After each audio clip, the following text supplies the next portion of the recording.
Hey everyone, welcome back to my channel. If you've read Vulnora, Inheritance of a Reader, then you already know Charisis, the woman whose faith and guidance helped to change the life of a main character. After some consideration, I have decided to explore the character of Charisis even further. So, I'm going to use this YouTube channel to see where her story goes.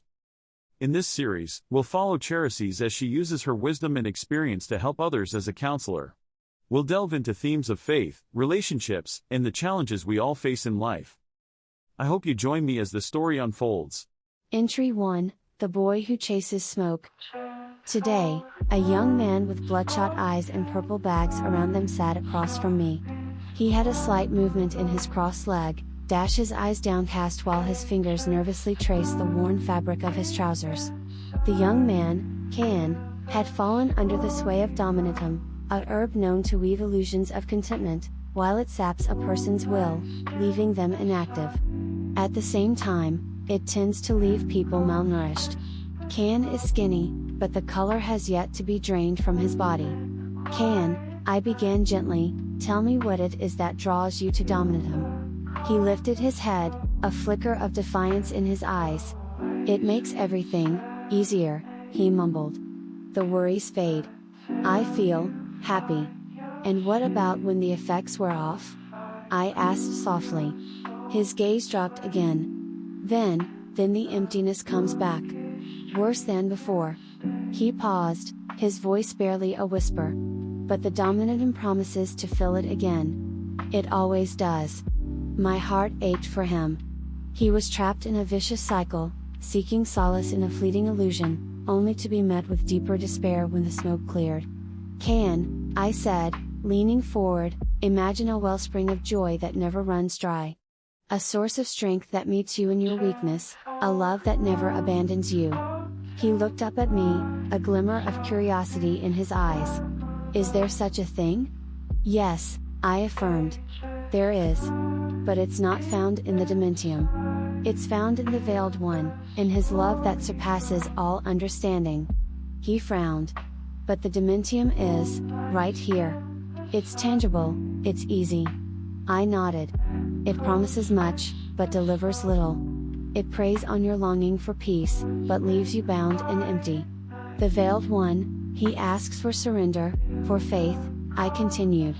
It's not an easy path, but it leads to true freedom. Freedom from the cravings that bind you, freedom from the emptiness that haunts you. Kaian remained silent, his fingers still fidgeting, his gaze fixed on the worn rug beneath his feet. I sensed a battle raging within him, the allure of the familiar, the fear of the unknown. The Dominitum whispers easy lies, I said softly. But the Veiled One offers a truth that will set you free.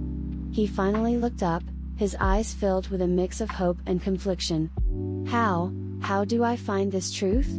By seeking him with all your heart, I whispered. By surrendering the Dominitum and trusting in his unwavering love. The session ended with Kaian still uncertain, but there was a spark in his eyes, a flicker of light that the Dominitum had failed to extinguish. I pray that the Veiled One will fan that spark into a flame, guiding Kaian towards the wellspring of joy that awaits him. As Kaian left, his uncertainty hung heavy in the air. It mirrored the countless others I've encountered, ensnared by the allure of Dominitum and other herbs. These mind-controlling herbs are a conduit to something more insidious, whispering promises of escape and control. It binds the user to its fleeting embrace. They are completely different from the mild to moderate herbs that are more useful and helpful, without a doubt. The more I learn of Dominitum, the more I fear its hold on our society. The whispers I hear tell of its origins, born of a twisted ritual involving a conductor, fueled by a desire for dominance, not only over others but over one's own self. The irony is a cruel jest, for true dominion comes from surrender, not control. Kaian's case is especially troubling. His young heart, ripe with energy and purpose, has been ensnared by Dominitum's promises of effortless ease.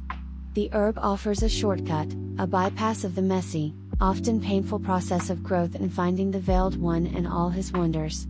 But the price is steep, a gradual erosion of his will, a dimming of the light within, and a withering body.